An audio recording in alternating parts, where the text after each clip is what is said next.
భక్తి వేదాంత స్వామిన్ ఇతి నామినే స్వామిన్ ఇతి నామినే. నమస్తే సారస్వతే దేవే నమస్తే సారస్వతే దేవే గౌరవాణి ప్రచారిణే గౌరవాణి ప్రచారిణే నిర్విశేష శూన్యవాది నిర్విశేష శూన్యవాది పాశ్చాత్య దేశ తారిణే పాశ్చాత్య దేశ తారిణే. జయ శ్రీ కృష్ణ చైతన్య జయ శ్రీ కృష్ణ చైతన్య ప్రభు నిత్యానంద ప్రభు నిత్యానంద శ్రీ అద్వైత గదాధర శ్రీ అద్వైత గదాధర శ్రీవాసది గౌరభక్త బృంద శ్రీవాసది గౌరభక్త బృంద. Hare Krishna Hare Krishna Hare Krishna Hare Krishna Krishna Krishna Hare Hare Krishna Krishna Hare Hare.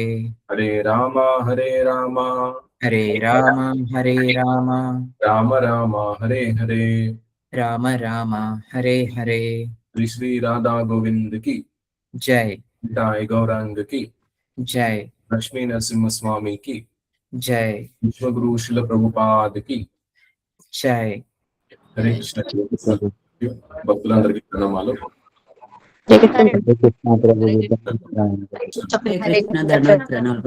Hare Krishna.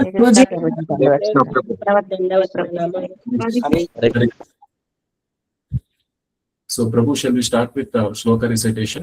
Yes, Prabhu. So chapter number 1, text number 25. మొదటి చాప్టర్ లో మొదటి అధ్యాయంలో 25వ శ్లోకం ఇప్పుడు మనం చెప్పుకునేది.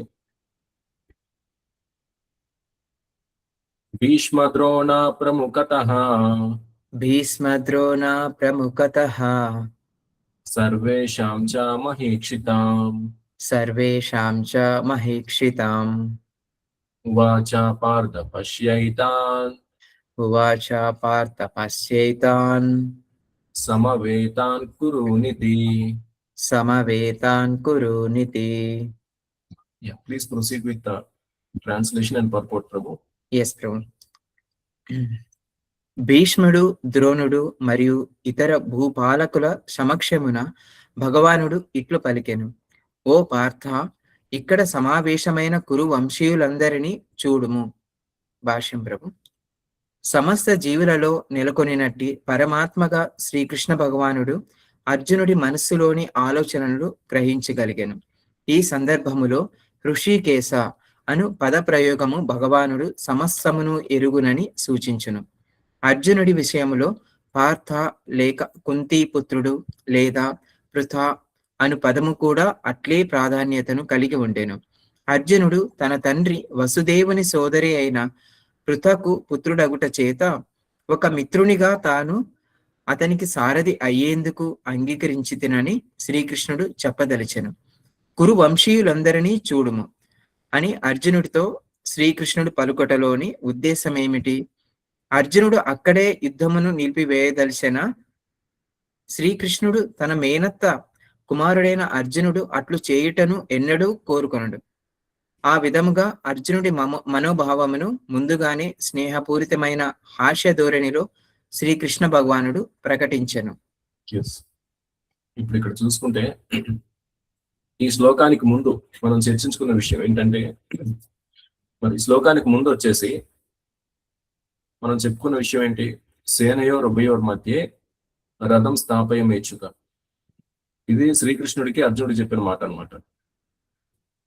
అంటే రెండు సేనల మధ్యలో ఒకసారి రథాన్ని తీసుకెళ్ళు అనేసి అర్జునుడు శ్రీకృష్ణుడు చెప్తాడు. ఆ రకంగా ఒకసారి మరి అర్జునుడు రథాన్ని శ్రీకృష్ణుడు అక్కడికి అదేంటి రెండు సేనల మధ్యలోకి తీసుకెళ్ళాడు. తీసుకెళ్ళిన తర్వాత ఇది శ్రీకృష్ణుడు మాట్లాడిన మాటలు అనమాట. ఏమని చెప్పాడు? ఓ పార్థ, ఇక్కడ సమావేశమైన గురు వంశీయులందరినీ చూడు. అది కూడా చెప్పే విధానం ఏంటి? కొంచెం నవ్వుతూ చెప్పాడు అనమాట. కొంచెం నవ్వుతూ చెప్పాడు. కారణం ఏంటంటే అర్జునుడి మనసులో ఏముందో శ్రీకృష్ణుడికి తెలుసు. శ్రీకృష్ణుడికి తెలుసు అనమాట. మరి అర్జునుడి మనసులో భావాలు ఏంటి అనే దాని గురించి శ్రీకృష్ణుడికి స్పష్టమైన అవగాహన ఉంది.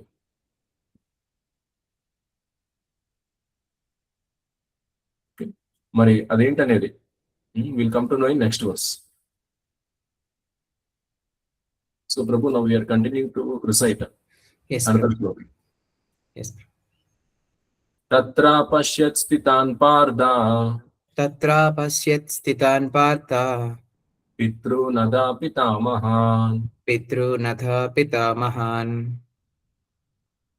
ఆచార్యాన్ మాతులాన్ భ్రాతృన్ acharyan matulan bhratrun పుత్రాన్ పౌత్రాన్ సఖింస్తదా putran pautran sakinstata శ్వశురాన్ సహృదశ్చైవ swasuran sahrudaschaiva సేనయోరుభయోరపి. senayorubhayorapi. Translation Prabhu. Yes, and Prabhu. Purport also. Yes, Prabhu. ఇరు పక్షపు సేనల నడుమ నిలిచిన అర్జునుడు అక్కడ తండ్రులను, తాతలను, గురువులను, మేనమామలను, సోదరులను, పుత్రులను, మనుమలను, మిత్రులను, అట్లే తన మామలను, హితులను చూచెను. భాష్యము. యుద్ధరంగమున అర్జునుడు వివిధ బంధువులను చూచెను. అతడు తన తండ్రికి సమకాలీకులైన భూరిశ్రవుని వంటి వారిని, భీష్ముడు మరియు సోమదత్తుల వంటి తాతలను, ద్రోణాచార్య, కృపాచార్యుల వంటి గురువులను, శల్యుడు, శకుని వంటి మేనమామలను, దుర్యోధనుని వంటి సోదరులను, లక్ష్మణుని వంటి పుత్రులను, అశ్వత్థామ వంటి మిత్రులను, కృతవర్మ వంటి శ్రేయబులాసులతో పాటు అతడు పలువురు మిత్రులతో కూడి ఉన్నట్టి సేనలను కూడా చూచెను. అంటే అర్జునుడు వచ్చేసి అవతల వైపు, అంటే తన పక్షాన కాకుండా అవతల పక్షాన ఉన్న వ్యక్తులు ఎవరెవరు అనేది ఇక్కడ భాషలో రాసింది. అంటే వాళ్ళందరూ చూస్తున్నాడు. తర్వాత ఏమైంది? సో దట్ ఈస్ నెక్స్ట్ శ్లోక.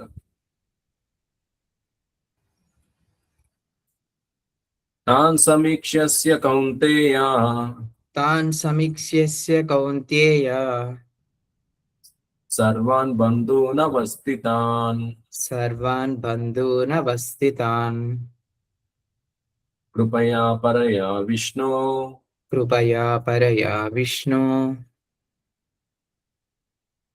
విషీదన్ విషీదన్ ఇదమబ్రవీత్. విసీదన్ ఇదమబ్రవీత్. So Prabhu, you can please read the translation. Yes Prabhu. నానా విధముల బంధువులను, మిత్రులను చూడగానే కుంతి పుత్రుడైన అర్జునుడు దయాత్ర హృదయుడై ఇట్లు పలికెను.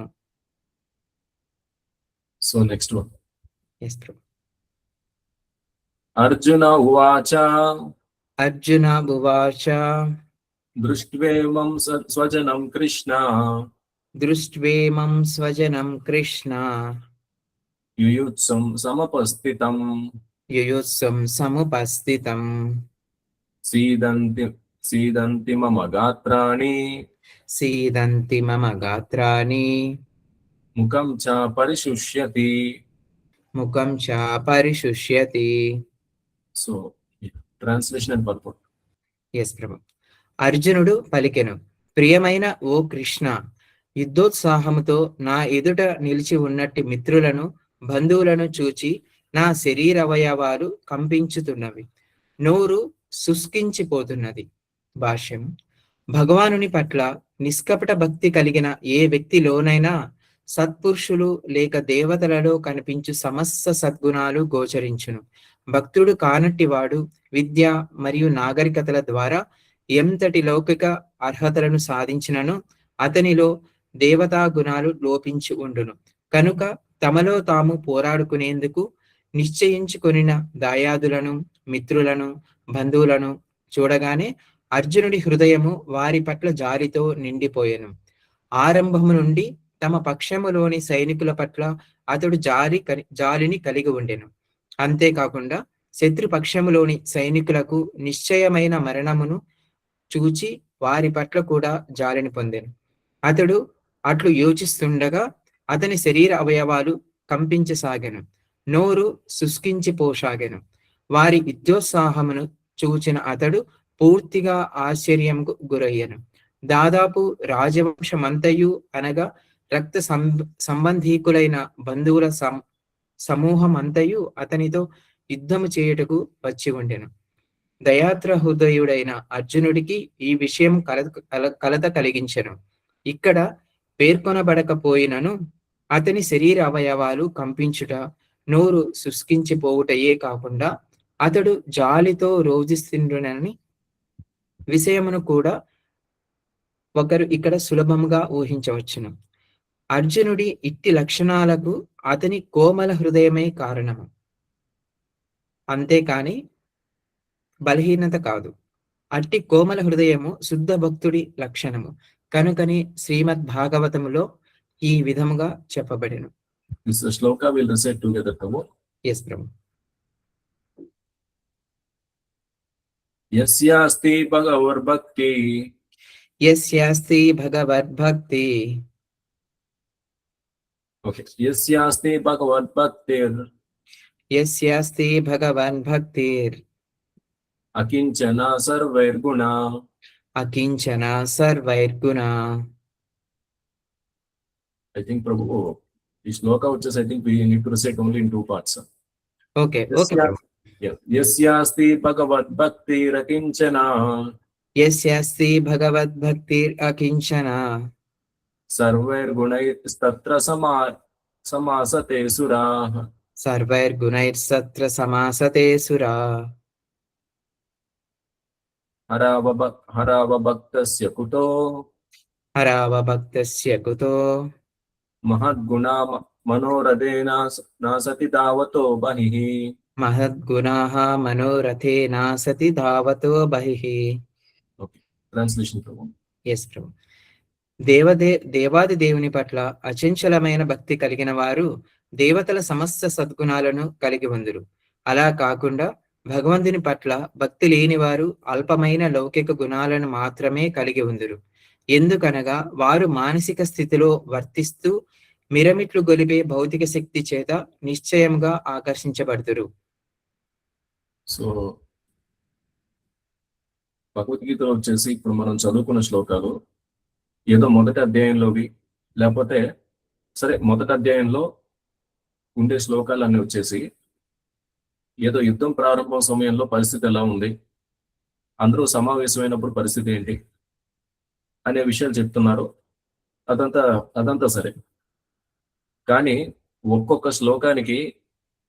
శ్లోకానికి ప్రభుపాదులు వారిచ్చే తాత్పర్యం ఏదైతే ఉందో, ఆ ప్రభుపాదులు వారిచ్చిన ఉదాహరణలు ఏవైతే ఉన్నాయో దాని విషయంగా చూసుకుంటే మరి మనం ఎందుకు మాయలో ఉన్నాం,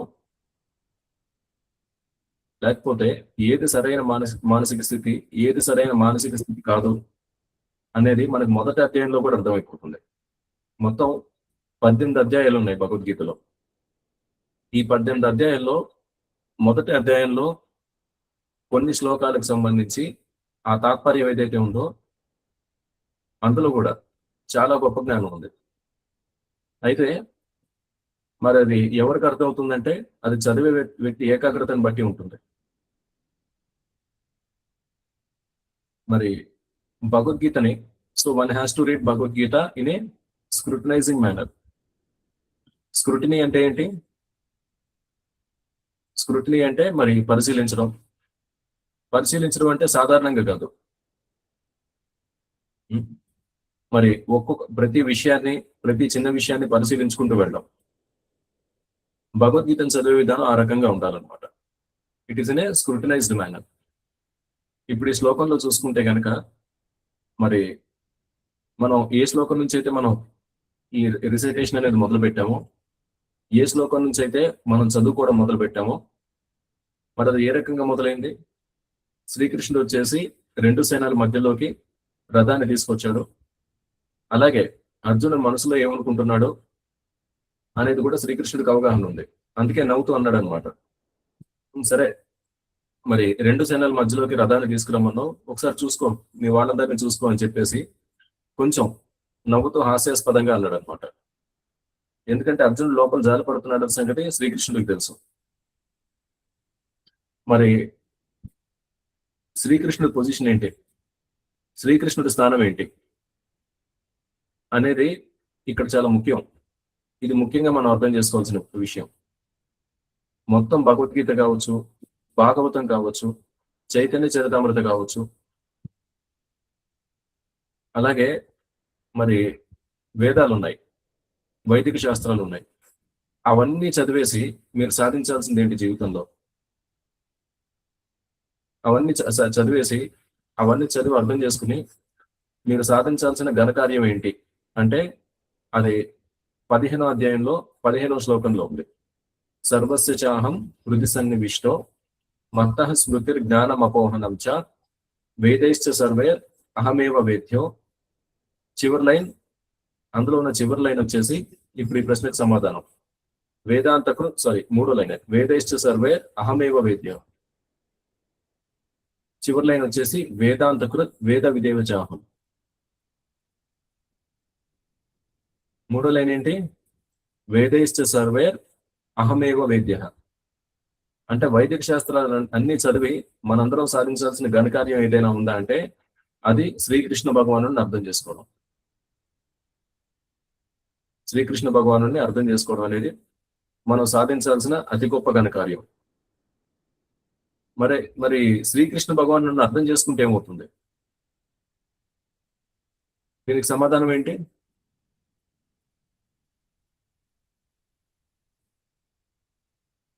శ్రీకృష్ణ భగవానుడిని మనం అర్థం చేసుకోగలిగితే ఏమవుతుంది? భక్తి భావం, ప్రేమ కలుగుద్ది. కరెక్ట్. ఎందుకంటే ప్రశాంతంగా కూడా ఉండగలుగుతాం ప్రభు. కరెక్ట్, ప్రశాంతంగా ఉండగలుగుతాం. మరి శ్రీకృష్ణ భగవానుడి గురించి అర్థం చేసుకుంటే ప్రశాంతంగా ఉండగలుగుతాం అనేది కూడా ఎక్కడుంది? It is there in Bhagavad Gita only. It is there in Bhagavad Gita only. ఒక శ్లోకంలో శ్రీకృష్ణ భగవానుడు చెప్తాడు అనమాట. ఏమనంటే మరి సకల జీవులకి నేనే శ్రేయోభిలాషిని, ఈ విషయం అర్థం చేసుకున్నవాడు పరమశాంతిని పొందుతాడు అనేసి ఒక శ్లోకంలో చెప్తాడు. ఎవరు? శ్రీకృష్ణ భగవానుడు. ఇంకొకటి ఇంకో మాట చెప్పారు, శ్రీకృష్ణ భగవానుడిని మనం అర్థం చేసుకోగలిగితే ఏమవుతుంది? భగవంతుడి మీద ప్రేమ అనేది పెరుగుతుంది అనేసి ఇంకో మాట చెప్పారు. That is also correct. ఒక వ్యక్తి గురించి తెలుసుకునే కొద్దీ ఆ వ్యక్తి మీద మీకు ప్రేమ అనేది మొదలవుతుంది. ఇంకోటి, ఈ మొత్తం భక్తి ప్రక్రియలో ప్రారంభ దశ వచ్చేసి శ్రద్ధ, అతో శ్రద్ధ సాధు సంఘ, అతో శ్రద్ధ సాధు సంఘ, భజన క్రియ, అనర్థ నివృత్తి. ఈ రకంగా ఒక్కో మెట్టు ఎక్కుతూ వెళ్తాం అనమాట. మొదటి మెట్టు వచ్చేసి శ్రద్ధ, చివరి మెట్టు వచ్చేసి ప్రేమ. కరెక్ట్. భగవంతుడి గురించి తెలుసుకుంటూ వెళ్తే మనం ప్రేమ అనే దశకి ఒకనొక రోజు మనం వెళ్ళొచ్చు. ఒకనొక రోజు ఆ ప్రేమ అనే దశకి వెళ్ళొచ్చు. ఇంకో విషయం, భగవంతుడి గురించి మనం స్పష్టంగా తెలుసుకోగలిగితే మనం జన్మ మృత్యు జరా వ్యాధి ఈ చక్రాలు ఏవైతే ఉన్నాయో, ఈ జనన మరణ చక్రం ఏదైతే ఉందో దీని నుంచి బయటపడతాం. జన్మ కర్మచమే దివ్యం ఏవం యో వెట్టి తత్వతః త్యక్త్వాదేహం పునర్జన్మ నైతి మామేతి సోర్జున. ఇది శ్రీకృష్ణ భగవానుడు 4వ అధ్యాయంలో చెప్తుంది. అంటే భగవంతుడిని స్పష్టంగా అర్థం చేసుకున్న వాళ్ళకి, అంటే భగవంతుడు చేసే లీలలు ఏవైతే ఉన్నాయో వాటిని స్పష్టంగా అర్థం చేసుకున్న వ్యక్తులకి పునర్జన్మ అనేది ఉండదు. సరే, భగవంతుడికి ఎన్నో లక్షణాలు ఉన్నాయి. భగవంతుడు చేసే లీలలు ఎన్ని అంటే మరి దానికి ఒక కౌంట్ అనేది లేదు, దానికి ఒక సంఖ్య అనేది లేదు. అంటే లెక్క పెట్టలేని లీలలు ఉన్నాయన్నమాట. మనకు తెలిసిన లీల, మనకి ఈ భూమండలం మీద చేసిన లీలలు ఏంటనే మనకు తెలుసు. అందులో కూడా భూమండలం మీద చాలా లీలలు చేసి ఉండొచ్చు. శ్రీకృష్ణ భగవానుడు ఇక్కడ 125 సంవత్సరాల్లో చాలా విషయాలు చేసి ఉండొచ్చు. మనకు భాగవతంలో కొన్ని ముఖ్యమైన మరి మనకి వ్యాసదేవులు అందించారు. ఇంకా చాలా చేసి ఉండొచ్చు. ఇంకా యశోదమ్మతో ఏమేమి మాట్లాడాడు, రాధారాణితో ఏమేమి మాట్లాడాడు, మరి అతని అష్టభార్యలతో ఎవరెవరితో ఏమేమి మాట్లాడాడు, అర్జునుడితో కలిసి తిరుగుతూ ఏమేమి పనులు చేశాడు, మనకి ప్రతి విషయం తెలియదు. ప్రతిరోజు జరిగే లీల ఏంటనేది మనకు తెలియదు. కొన్ని ముఖ్యమైన లీలలు మనకి భాగవతంలో వచ్చాయి. కానీ ఇంత మాత్రం ఉన్న లీలలు ఏవైతే ఉన్నాయో వీటిని మనం స్పష్టంగా అర్థం చేసుకోగలిగితే ఏమవుతుంది? మనకి పునర్జన్మ అనేది ఉండదు. అంటే వాటి ఆధ్యాత్మిక స్థితిని అర్థం చేసుకోగలగాలి. వాటి ఆధ్యాత్మిక స్థితిని అర్థం చేసుకోవాలి.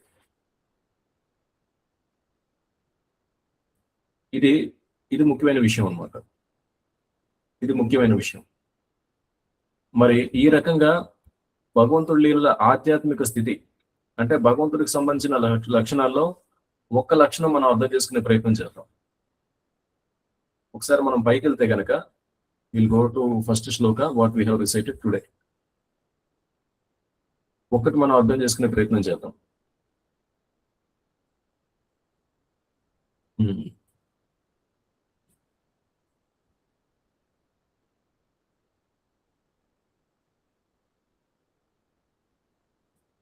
మరి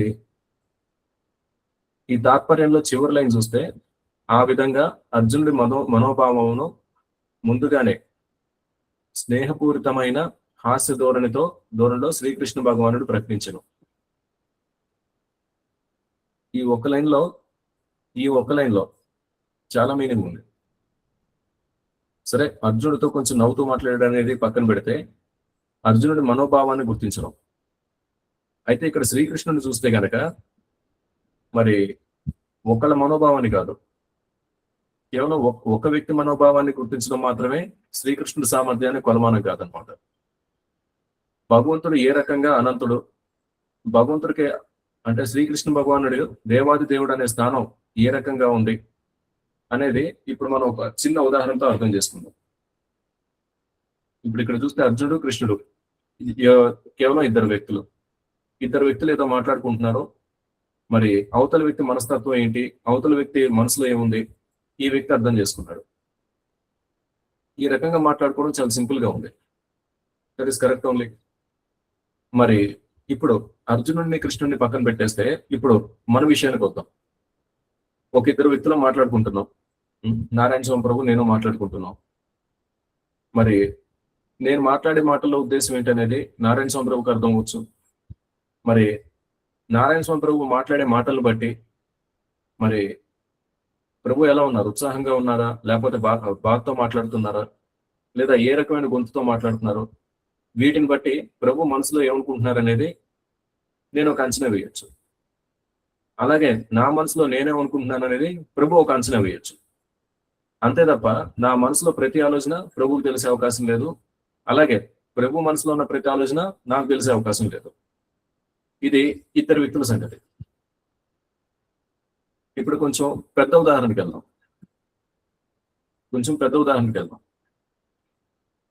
మరి ఒక ఫ్యాక్టరీ ఉంది. ఆ ఫ్యాక్టరీలో కొంతమంది పనివాళ్ళు ఉన్నారు. ఈ కొంతమంది పని వాళ్ళకి ఒక సూపర్వైజర్ ఉన్నాడు. ఆ పని వాళ్ళు ఎంతమంది? ఓ 10 మంది. వాళ్ళ పైన ఎవరుంటారో ఒక సూపర్వైజర్ ఉంటాడు అనమాట. ఒక సూపర్వైజర్. మరి ఒరే పని ఎందుకు సమయానికి అవ్వలేదంటే మరి ఒక్కొక్కడు ఒక్కో కారణం చెప్పొచ్చు. కొంతమంది సమయానికి పని చేసేయచ్చు. ఎందుకంటే మనుషుల్లో ఒక్కొక్కళ్ళు ఒక్కో రకంగా ఉంటారు. రేపు పనికి ఎందుకు రావట్లేదురా అంటే ఒక్కొక్కడు ఒక్కో కారణం చెప్తాడు. మరి ఈ 10 మంది పైన ఉన్న సూపర్వైజర్కి ఈ 10 మంది పని వాళ్ళు ఎవరైతే ఉన్నారో మరి వీళ్ళ పైన ఉన్న సూపర్వైజర్ ఎవరైతే ఉన్నాడో వాడికి అర్థం అవుతుంది. అంటే కొంతకాలం వాళ్ళతో ప్రయాణిస్తే వీడు ఎలాంటి వాడు, మరి ఈ రెండో పనివాడు ఎలాంటి వాడు, మూడో పనివాడు ఎలాంటి వాడు కొంచెం అర్థం అవుతుంది. అంటే వీడి మనస్తత్వం ఏంటో అర్థం అవుతుంది. వాడేమైనా ఒక మాట మాట్లాడితే వీడి మాట ఎందుకు మాట్లాడాడు అనేది సూపర్వైజర్ ఒక అంచనా వేయగలుగుతాడు. కొన్నిసార్లు ఖచ్చితంగా అంచనా వేయచ్చు, కొన్నిసార్లు అంత ఖచ్చితంగా అంచనా వేయలేకపోవచ్చు. రెండిటికి ఆస్కారం ఉంది. ఇందాక కేవలం ఇద్దరు వ్యక్తులే. ఇప్పుడు 10:1 అంటే ఒక వ్యక్తి 10 మందిని అర్థం చేసుకునే ప్రయత్నం చేయడం, 10 మంది వ్యక్తులను అర్థం చేసుకునే ప్రయత్నం చేయడం, 10 మంది మనసుల్లో ఏముందో తెలుసుకునే ప్రయత్నం చేస్తున్నాడు అనమాట.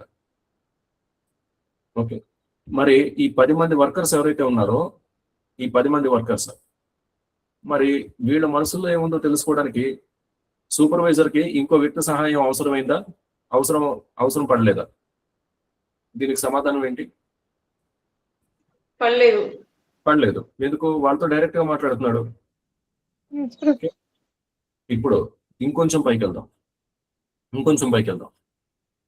ఇప్పుడు వచ్చేసి సూపర్వైజర్ స్థాయి అయిపోయింది. సూపర్వైజర్ పైన వచ్చేసి మరి ఇంజనీర్ ఉన్నాడు అనమాట. ఇంజనీర్ మరి ఇంజనీర్ పరిస్థితి ఏంటి? ఇప్పుడు పనివాళ్ళు మొత్తం ఎంతమంది ఉన్నారు? 1000 మంది ఉన్నారు. 1000 మంది పనివాళ్ళు. మరి ఈ 1000 మంది పనివాళ్ళకి, ఈ 1000 మంది పనివాళ్ళలో ప్రతి 10 మందికి ఒక సూపర్వైజర్ ఉన్నాడు అనమాట. ప్రతి 10 మందికి ఒక సూపర్వైజర్ ఉన్నాడు. మరి ఇప్పుడు ఇంజనీర్ కింద ఎంతమంది సూపర్వైజర్లు ఉన్నారు? ఒక 100 మంది ఉన్నారు అనమాట. 100 మంది సూపర్వైజర్లు ఉన్నారు. మరి ఇప్పుడు ఇంజనీర్ పరిస్థితి ఏంటి? మరి ఇప్పుడు 100 మందితో ఒక మీటింగో ఏదో ఒకటి పెట్టుకుంటాడు. మరి ఈ 100 మందిలో 100 మందితో ఇంజనీర్ మాట్లాడేయగలడా? నో ప్రభు. అది కాదు. అది ప్రాక్టికల్ గా ఇంజనీర్ అయ్యే పని కాదు. అందుకని ఆయన ఏం చేస్తాడు? ఈ 100 మందిలో, ఈ 100 మంది సూపర్వైజర్లో ప్రతి 20 మందికి ఒక కోఆర్డినేటర్ని పెట్టుకుంటాడు. అంటే రిప్రజెంటేటివ్, ఒక ఈ సూపర్వైజర్లందరికీ ఒక రిప్రజెంటేటివ్ లాగా పెట్టుకుంటాడు అనమాట. బాబు, ఈ 20 మంది ఏం చెప్తున్నారో ఆ 20 మందిని కనుక్కో, అంటే నేను చెప్పే విషయాలకు సంబంధించిన సమాచారం అంతా వీళ్ళని కనుక్కుని నువ్వు ఒక రిపోర్ట్ రాసుకుని నాకు తీసుకొచ్చివు.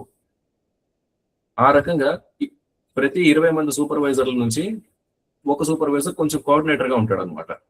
అంటే ఒక రాయబారిగానో లేకపోతే కొంచెం సమాచారం ఇచ్చే వ్యక్తిగానో ఒక వ్యక్తిని కోఆర్డినేటర్ గా పెట్టుకుంటాడు. ఎవరో ఇంజనీర్. అలా ఒక 5 వ్యక్తులు ఇక్కడ చూసుకుంటే 5 వ్యక్తులతో ఇంజనీర్ మాట్లాడతాడు. 100 మంది దగ్గర నుంచి సమాచారం సేకరిస్తాడు. మరి ఇక్కడ ఇంజనీర్ కి వాళ్ళందరితో మాట్లాడడానికి మరి ఇంకో వ్యక్తి సహాయం అవసరమైందా? అయ్యింది ప్రభు. అవసరమైంది ప్రభు ఇక్కడ. అవును. ఇప్పుడు ఇంజనీర్కి వచ్చేసి మరి ఇప్పుడు 1000 మంది పని వాళ్ళతో ఇంజనీర్ మాట్లాడదాం అనుకున్నాడు. ఎందుకంటే వాళ్ళందరూ ఒక కన్స్ట్రక్షన్ వర్క్ లేకపోతే ఫ్యాక్టరీ వర్క్ ఏదో చేస్తున్నారు. మరి చేస్తున్నప్పుడు మరి ఇంజనీర్ ఏమనుకున్నాడంటే పై వాళ్ళతో కూడా మాట్లాడి, సార్ కొంచెం వాళ్ళు చేసే వర్క్ అనేది కొంచెం కష్టమైన వర్క్, కష్టమైన డ్యూటీ, కొంచెం టైరింగ్ గానే ఉంటుంది, వాళ్ళకు కూడా కొంచెం ఎంకరేజ్మెంట్ లాగా ఏమైనా ఉండాలి, దయచేసి అర్థం చేసుకోండి. జరిగే ఎన్నో విషయాల్లో నేను చెప్పే చిన్న ఉదాహరణ ఇది. ఇంతకన్నా పెద్ద పెద్ద సన్నివేశాలు కావచ్చు, ఇంతకన్నా పెద్ద పెద్ద ఈవెంట్స్ కానీ ఏమైనా ఉండొచ్చు, పరిస్థితులు కానీ ఏమైనా ఉండొచ్చు. నేను చెప్పేది చాలా చిన్నది, చాలా సింపుల్ది. మరి పై వాళ్ళతో మాట్లాడి ఓ పని చేద్దాం సార్, వీళ్ళకి ఒక ట్రీట్ లాగా ఇద్దాం, ఒక పార్టీ లాగా ఇద్దాం, వచ్చే నెల వచ్చేసి కంపెనీ పెట్టి 10 సంవత్సరాలు అవుతుంది, ఆ రకంగా ఒక ప్రభు ఇది 10 years అయితే ఏమంటారు? మామూలుగా 1 year అయితే యానివర్సరీ అంటారు కదా. దశాబ్దం. ఓకే, అంటే టర్మ్స్ లో, సెలబ్రేషన్ టర్మ్స్ లో ఏమంటారు? 1 year అయితే యానివర్సరీ అంటారు. మామూలుగా 25 years అంటే సిల్వర్ జూబ్లీ సంథింగ్ ఏదో అంటారు. 10 years అయితే ఏమంటారు దాన్ని? I forgot that. డికేడ్ అంటే 10 సంవత్సరాలు అయిందని అర్థం. బట్ ఇన్ సెలబ్రేషన్ టర్మ్ దాన్ని ఏమంటారు అనేది ఐ ఫర్గాట్, నేను మర్చిపోయాను. పోనీ 10th anniversary అనుకుందాం కంపెనీది. సో 10th anniversary ఉంది. So will just give a nice treat to workers. మంచిగా ఒక ఫంక్షన్ లాగా పెట్టి వాళ్ళకి కావాల్సిన సాంగ్స్ అవి పెట్టి ఆర్టిస్టులను తీసుకొద్దాం. So they can just have some fun time. సరదాగా వాళ్ళు కాసేపు సమయం గడిపే విధంగా మనం ఒక రోజు అలా కేటాయిద్దాం. ఆ రోజు ప్రొడక్షన్ అంతా పక్కన పెట్టేసి సో వర్కర్స్ని ఈ విధంగా ఎంగేజ్ చేద్దాం. వాళ్ళకి మంచిగా ఫుడ్ అంతా పెట్టి, ఫీస్ట్ అంతా పెట్టేసి మరి ఆ రోజు ఇంటికి పంపిద్దాం. ఆ రోజు నేను మాట్లాడతాను, కొంచెం మీరు కూడా రండి, మీరు కూడా వచ్చి మాట్లాడండి. ఆ రకంగా వాళ్ళు కొంచెం ఉత్సాహంగా ఫీల్ అవుతారు. కంపెనీ పెట్టి 10 ఏళ్ళైన సందర్భంగా వాళ్ళకి ఇచ్చే ఫెసిలిటీస్ కావచ్చు, ఇవేమైనా మనం కొంచెం పెంచుదాం. ఈ రకంగా ఇంజనీర్ మాట్లాడతాడు. ఎందుకు? ఇంజనీర్కి ఏం కావాలి? ప్రొడక్షన్ ఆగకూడదు. అది ఇంజనీర్ ఉద్దేశం అనమాట. ప్రొడక్షన్ అనేది ఆగకూడదు, అలా కంటిన్యూ అవుతూ ఉండాలి. ఈ వర్కర్ల గురించి ఏమన్నా తెలుసుకోవాలంటే ఈ సూపర్వైజర్ల ద్వారా తెలుసుకోవాలి. ఇప్పుడు ఆ పెట్టే ఫంక్షన్కి 1000 మందిలో 1000 మంది వచ్చేస్తారా? అందరికి కుదరకపోవచ్చు. కొంతమంది వర్కర్స్ కి ఆరోగ్యం బాగుండకపోవచ్చు. కొంతమంది వర్కర్స్ కి మరి వాళ్ళకి వేరే ఫ్యామిలీ పరమైన ఫంక్షన్ ఏమైనా ఉండొచ్చు. కొంతమంది వర్కర్స్ కి అదే రోజు పిల్లల్ని ఎగ్జామ్ కి తీసుకెళ్ళడం ఇటువంటివి ఏమైనా ఉండొచ్చు. అంటే వేరే ముఖ్యమైన పని ఏమైనా ఉండొచ్చు. అందరూ రారు. మరి ఇప్పుడు ఇక్కడ వచ్చేసి ఇక్కడ కొంచెం సమాచారం తెలుసుకోవాలి. అంటే ఇప్పుడు ఈ ఫంక్షన్ కి ఎంతమంది వస్తున్నారు, ఈ పార్టీకి ఎందుకు ఎంతమంది వస్తున్నారో తెలిస్తే మరి ఫుడ్ అంతే మనం ఆర్డర్ చేయొచ్చు. అదొకటి. ఇంకోటి, ఎంతమంది వస్తున్నారు అనే దాన్ని బట్టి ఏర్పాట్లు కూడా చేయాలి. ఒకవేళ ఎక్కువ మంది వర్కర్స్ రానట్లయితే అసలు ఈ పార్టీనే వాయిదా వేయచ్చు. మరి వచ్చే నెల పెడదాం అనుకుంది, పై వచ్చే నెల పెట్టుకోవచ్చు. మరి ఇక్కడ సమాచారం అంతా తెలుసుకోవాలి. ఇంకోటి, కొంతమంది వర్కర్స్ వచ్చేసి దే ఆర్ వెజిటేరియన్స్. మరి ఇప్పుడు ఈ కంపెనీ పెట్టే పార్టీలో నాన్ వెజిటేరియన్ ఫుడ్ పెడితే మేము రాము అనేవాళ్ళు కొంతమంది ఉండొచ్చు. కొంతమంది ఏమో నాన్ వెజ్ పెడితేనే వస్తాం అనే మెంటాలిటీ ఉన్న వాళ్ళు కొంతమంది ఉండొచ్చు. అన్నీ ఉంటాయి. ఇప్పుడు ఈ వర్కర్లు మనసులో ఏమనుకుంటున్నారు అనేది దయచేసి అర్థం చేసుకోండి. ఇది చాలా సింపుల్ ఎగ్జాంపుల్. ఏముంది ఇందులో, పెద్ద సీరియస్నెస్ కూడా లేదు. ఏదో కంపెనీ పార్టీ ఇస్తుంది, వర్కర్స్ వస్తున్నారు అంతే. ఇది చాలా సింపుల్ థింగ్ అనమాట. కానీ ఇంత సింపుల్ థింగ్ లో కూడా ఇప్పుడు ఇప్పుడు ప్రతి వర్కర్ మనసులో ఏమనుకుంటున్నాడు అనేది ఇంజనీర్ తెలుసుకోగలుగుతాడా? సాధ్యమే పని కాదు. మరి అతను వచ్చేసి మరి ఇంజనీర్ వచ్చేసి 5 కోఆర్డినేటర్ల మీద ఆధారపడాలి. ఈ 5 కోఆర్డినేటర్లు వచ్చేసి 20 మంది సూపర్వైజర్ల మీద ఆధారపడాలి. ఏది వర్కర్లు ఏమనుకుంటున్నారు తెలుసుకోవడానికి. మరి ఈ సూపర్వైజర్లు వచ్చేసి ఒక్కొక్కరితో మాట్లాడి మరి వాడేం చెప్తాడో తెలుసుకుంటారనమాట. అర్థమైంది కదా? అంటే ఈ రకంగా అవతల వాళ్ళ మనసులో ఏముందో మనం తెలుసుకోవాలంటే మనం ఇంకొకరి మీద ఆధారపడాల్సిన పరిస్థితి. ఇది ఎక్కువ మంది అయ్యే కొద్ది. కానీ దేవాది దేవుడైన శ్రీకృష్ణ భగవానుడి పరిస్థితి ఏంటంటే, ఇక్కడ మనం చెప్పుకున్న ఎగ్జాంపుల్ జస్ట్ ఒక 1000 మంది, 20 మంది, 5 కోఆర్డినేటర్లు, ఒక ఇంజనీర్. ఇప్పుడు మనం మాట్లాడుకున్న లెక్కలన్నీ చాలా చిన్న చిన్న లెక్కలు. కానీ శ్రీకృష్ణ భగవానుడికి వచ్చేసి మన భూమండలం మీద ఉన్న 700 కోట్ల జనాభా, అంటే మనుషుల జనాభా, ఇది ఒక అంచనా అన్నమాట. మళ్ళీ చెక్ చేస్తే ఎంతమంది ఉంటారో తెలియదు. ఇది కూడా నేను ఒక 7-8 ఏళ్ల క్రితం విన్నది. 700 కోట్ల మంది అయ్యారు జనాభా అని. ఈ 700 కోట్ల మంది మనసులో ఏమనుకుంటున్నారో తెలుసుకోవడానికి శ్రీకృష్ణ భగవానుడికి దేవతల సహాయం కూడా అవసరం లేదు. సర్వస్య చాహం హృది సన్నివిష్టో. ప్రతి జీవి హృదయంలో పరమాత్మగా శ్రీకృష్ణ భగవానుడు ఉన్నాడు అనమాట. మరి పరిమితులన్నీ మనకనమాట. సరే, ఓకే, కేవలం మనుషులేనా? నో. మరి జీవరాశులు కోటాను కోట్లు ఉన్నాయి. సూక్ష్మ జీవులు ఉన్నాయి, కీటకాలు ఉన్నాయి, వృక్షాలు ఉన్నాయి. మరి జంతువుల్లో కూడా రకరకాల జంతువులు ఉన్నాయి. ఆ జంతువుల సంఖ్య ఎంత అంటే ఎన్ని కోట్లు అంటే మనం లెక్కేయలేం. జలచర జీవులు ఉన్నాయి. జలచర జీవులు అంటే మరి చేపలు కావచ్చు, పీతలు కావచ్చు, ఇలా విచిత్రమైన జీవులన్నీ ఉంటాయి సముద్రంలో. మరి ఆ జీవులన్నిటి మనసుల్లో కూడా శ్రీకృష్ణ భగవానుడు ఉన్నాడు. మరి ఈ జీవులన్నీ కూడా ఇవి ఎన్ని కోట్లు ఉన్నాయంటే మన దగ్గర లెక్కలేదు. ఒక 10,000 కోట్ల జీవులు అనుకోవాలో, లేకపోతే ఒక 50,000 కోట్ల జీవులు అనుకోవాలో. మరి ఈ రకంగా ఒక అంచనా వేయడానికి మనకి సాధ్యపడే పరిస్థితి లేదు. మరి ఇన్ని జీవులు మనసులో ఏమనుకుంటున్నాయో తెలుసుకోవడానికి శ్రీకృష్ణ భగవానుడికి సూపర్వైజర్స్, కోఆర్డినేటర్స్ అవసరం లేదు. ఏ విధంగానైతే ఒక ఇంజనీర్కి 1000 మంది ఏమనుకుంటున్నారో తెలుసుకోవడానికి సూపర్వైజర్స్, కోఆర్డినేటర్స్ అవసరమో, ఆ రకంగా శ్రీకృష్ణ భగవానుడికి మన భూమండలం మీద ఉన్న జీవులు ఏవైతే ఉన్నాయో, దయచేసి అర్థం చేసుకోండి, జీవులు అని మనం మాట్లాడుకుంటున్నాం, మనుషులని కాదు. అంటే ఇన్ని వేల కోట్ల జీవులు ఏవైతే ఉన్నాయో వాటి మనసుల్లో ఏం నడుస్తుంది, క్యా చల్ రహా హై, ఇది తెలుసుకోవడానికి శ్రీకృష్ణ భగవానుడికి ఏ అసిస్టెంట్ అవసరం లేదు. ఆఖరికి ఇంద్రియాలకు సంబంధించిన అధిష్టాన దేవతలు ఉన్నారు. ఆ అధిష్టాన దేవతల సహాయం కూడా అవసరం లేదు. టకామని తెలుసుకోగలడు శ్రీకృష్ణుడు. ఇది అంటే భగవంతుడికి ఉన్న ఎన్నో లక్షణాల్లో మనం ఇప్పుడు ఒక లక్షణం గురించి మాట్లాడుకుందాం, అయిపోలేదు. ఇప్పుడు భూమండలం గురించి మాట్లాడుకున్నాం. భూమండలం మీద మాత్రమే జీవరాశులు ఉన్నాయా? నో ప్రభు. లేవు. ఇంకోటి, మరి ఈ 14 లోకాల్లో ఎన్నో గ్రహాలు ఉన్నాయి? మరి ఎన్నో గ్రహాల్లో ఎన్ని కోట్ల కోట్ల జీవులు ఉన్నాయి? మనం లెక్కేయలేం. మన మనసుకున్న కెపాసిటీ సరిపోదు. లెక్క పెట్టుకుంటూ పోతే మన జీవితకాలం కూడా సరిపోదు. మన డేటా సెంటర్ల కెపాసిటీ కూడా సరిపోదు. మనకున్న సూపర్ కంప్యూటర్స్ ఉన్నాయి కదా, మన ఇండియాకి సంబంధించిన సూపర్ కంప్యూటర్ పేరేంటి? పరం అయితే ఇంకా. మరి దాని కెపాసిటీ కూడా సరిపోదు. ఏది ఈ లెక్కలన్నీ తీయాలంటే. మరి ఒక సూపర్ కంప్యూటర్ కూడా లెక్క పెట్టలేనన్ని జీవులు ఏవైతే ఉన్నాయో వాటన్నిటి మనసులో ఏం నడుస్తుంది, ఏం జరుగుతుంది అనేది తెలుసుకోవడానికి శ్రీకృష్ణ భగవానుడికి ఒక అసిస్టెంట్ అనేది అవసరం లేదు. పోనీ ఇంకోటి ఆలోచిద్దాం.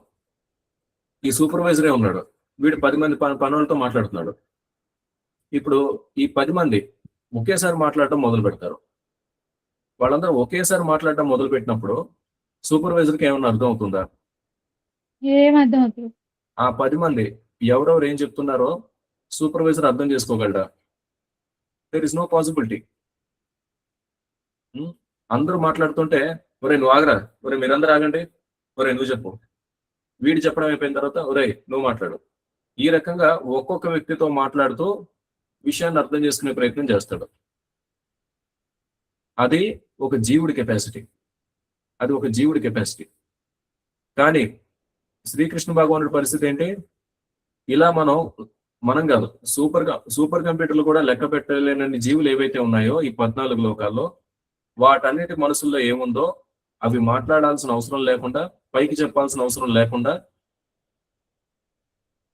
మరి మొత్తం ఒకేసారి, అంటే ఒక జీవి తర్వాత ఇంకో జీవి కాదు, అన్ని జీవుల మనసుల్లో ఏం నడుస్తుందో ఒకేసారి తెలుసుకోవడం శ్రీకృష్ణ భగవానుడి శక్తి అనమాట.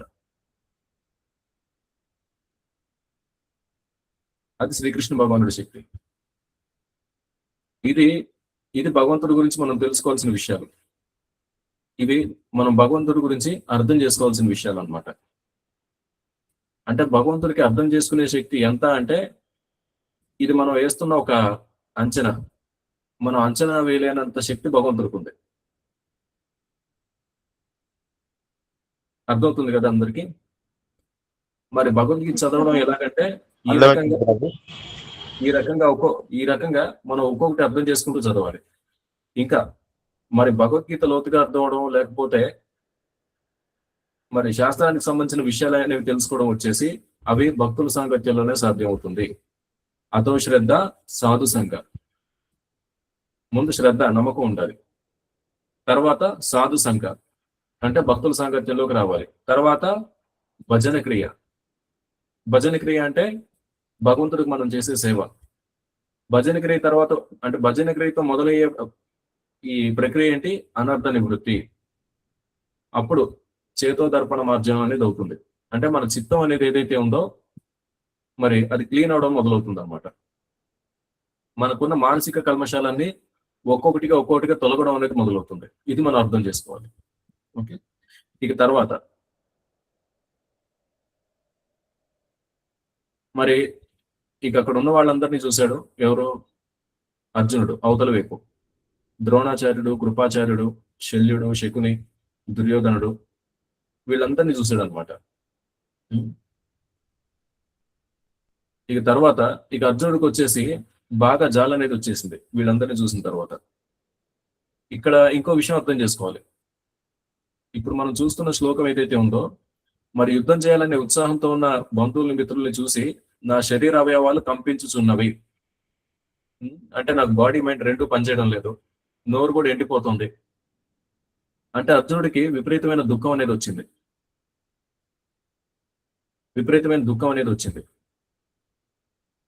మరి అవే మాటలు శ్రీకృష్ణుడితో మాట్లాడుతున్నాడు. మరి దీనికి ప్రభుపాల్ వారు చెప్తుంది ఏంటి? మరి భగవంతుడి పట్ల నిష్కపట భక్తి కలిగిన ఏ వ్యక్తిలో అయినా సత్పురుషులు లేక దేవతలలో కనిపించు సమస్త సద్గుణాలు గోచరించును. మరి సత్పురుషుల సంగతి తర్వాత మాట్లాడదాం. ఈ దేవతలు ఉన్నారు. దేవతలు వచ్చేసి సత్పురుషులు అంటే మంచివాళ్ళు. దేవతలు వచ్చేసి వాళ్ళు విష్ణుమూర్తికి భక్తులే. కాకపోతే ఏంటంటే వాళ్ళలో ఇంకా ఇంద్రియ తృప్తికి సంబంధించిన కోరికలు బలంగా ఉన్నాయి. అందుకని చెప్పేసి వాళ్ళకి ఉన్నత లోకాల్లో స్థానం ఉందన్నమాట. ఆ రకంగా ఇంద్రియ తృప్తికి సంబంధించిన కోరిక తగ్గే కొద్దీ ఇంకా ఉన్నత లోకానికి వెళ్తా ఉంటారు.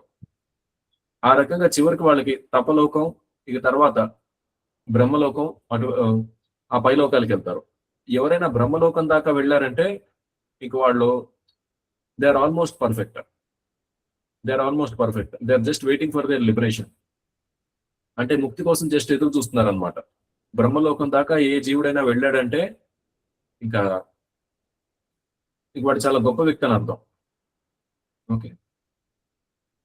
అయితే భగవంతుడి పట్ల నిష్కపట భక్తి, కపటమైన భక్తి కాదనమాట. ఒకటి, మనం బద్ధకస్తులం అయి ఉండొచ్చు, లేకపోతే విపరీతమైన కామ కోరికలు ఉన్న వ్యక్తులు కావచ్చు,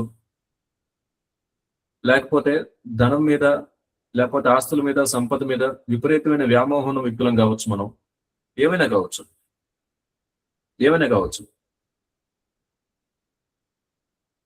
కానీ భగవంతుడిని మనం ఆశ్రయించినప్పుడు ఏ రకమైన ఉద్దేశంతో మనం భగవంతుడి దగ్గరికి వెళ్తున్నాం అనేది ఇంపార్టెంట్. నా ఉద్దేశం ఏంటి? చేతోదర్పణం అర్జునం భవమహాదావాగ్ని నిర్వాపణం అనేది ఒకవేళ నా ఉద్దేశం అయితే, అంటే ఏంటి? చేతోదర్పణం అర్జునం అంటే నేను బాగుపడాలి, నా చిత్తాన్ని నేను శుభ్రం చేసుకోవాలి అనే ఉద్దేశం. భవమహా దావాగ్ని నిర్వాపణం అంటే ఏంటి? ఈ భవసాగరం నుంచి బయటపడాలి అంటే నన్ను నేను శుభ్రం చేసుకోవాలి, అంటే నా చిత్తాన్ని నేను శుభ్రం చేసుకోవాలి, అలాగే ఈ సంసారం నుంచి బయటపడాలి అనే ఉద్దేశంతో ఎవరైనా భగవంతుడి దగ్గరికి వస్తే అది నిష్కపటమైన భక్తి.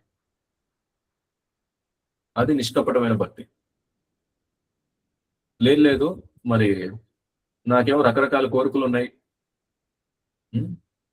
మరి నాకు ఒక అందమైన అమ్మాయి కావాలి, అందుకని భగవంతుడి దగ్గరికి వెళ్తున్నాను. ఇది రజోగుణ భక్తి. అది కొంచెం రజోగుణ భక్తి.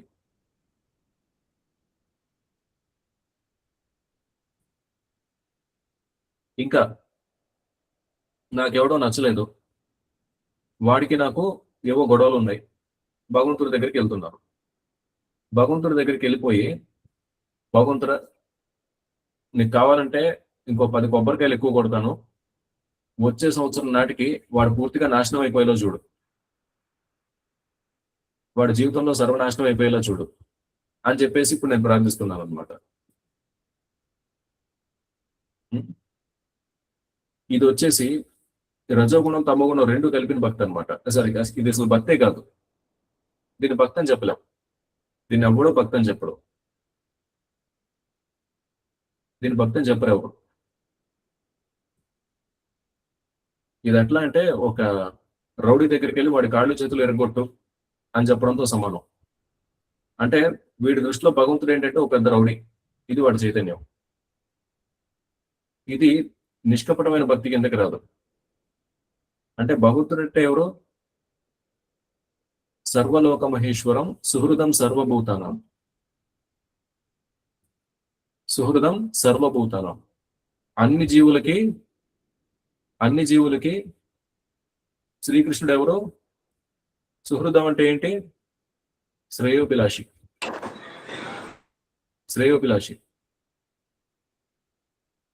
మరి ఆ జ్ఞానం లేకుండా మరి వాణ్ణి నాశనం చేయి, వీడిని నాశనం చేయి అని చెప్పేసి కోరుకోవడం అంటే అది చాలా నీచమైన పద్ధతి అనమాట. ఎందుకంటే భగవద్గీత చర్చించేటప్పుడు ఏది మంచిది కాదనేది మనం 1కి 10 సార్లు చర్చించుకోవడం మంచిది. 1కి 10 సార్లు ఇటువంటి విషయాలు మాట్లాడుకోవడం మంచిది అనమాట. ఓకే. ఇక భక్తుడు కానట్టి వాడు విద్య మరియు నాగరికతల ద్వారా ఎంతటి లౌకిక అర్హతలను సాధించిననో అతనిలో దేవతా గుణాలు లోపించి ఉండును. మరి ఒక సాధారణ వ్యక్తికి ఉండాల్సిన మంచి లక్షణాలు ఏంటి? నీతి, నిజాయితీ. నాది కాని దాన్ని నేను ఆశించను. ఏదైనా ఒక వస్తువు నీదైతే అది నీకే ఇచ్చేస్తాను.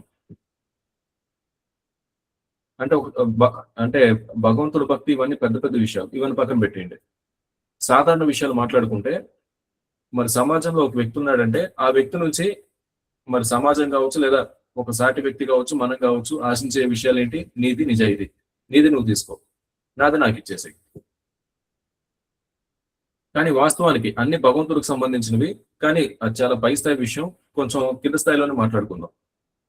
కింది స్థాయిలోనే మాట్లాడుకుంటే ఇప్పుడు ఈ లైన్ ఉంది: విద్య నాగరికతల ద్వారా ఎంతటి లౌకిక అర్హతలను సాధించనో అతనిలో దేవతా గుణాలు లోపించుండవు. అంటే మంచి గుణాలు ఉండవు. దీనికి ఒక ఉదాహరణ వచ్చేసి 2008లో ఒక పెద్ద కుంభకోణం మొత్తం దేశాన్ని కుదిపేసింది. సత్యం కంప్యూటర్ స్కామ్ అన్నమాట. సత్యం కంప్యూటర్స్ రిలేటెడ్ స్కామ్ అది. దాదాపు అది జరిగి 18 ఏళ్ళు అయిపోయింది. 18 సంవత్సరాల క్రితం జరిగింది అది. మరి అందులో జరిగింది ఏంటి? Accounting fraud. కంపెనీ పరిస్థితి బాగోలేదు, రెవెన్యూ ఏమంత గొప్పగా లేదు.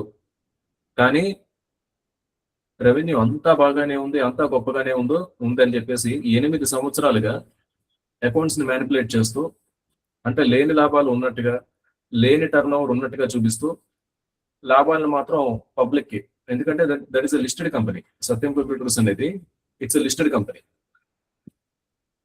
ఈ రకంగా రిపోర్ట్స్ అన్ని పబ్లిక్ వదలడం 8 ఏళ్ళుగా నడిచింది. ఇక ఒకానొక సందర్భం వచ్చిందనమాట. ఏంటా సందర్భం?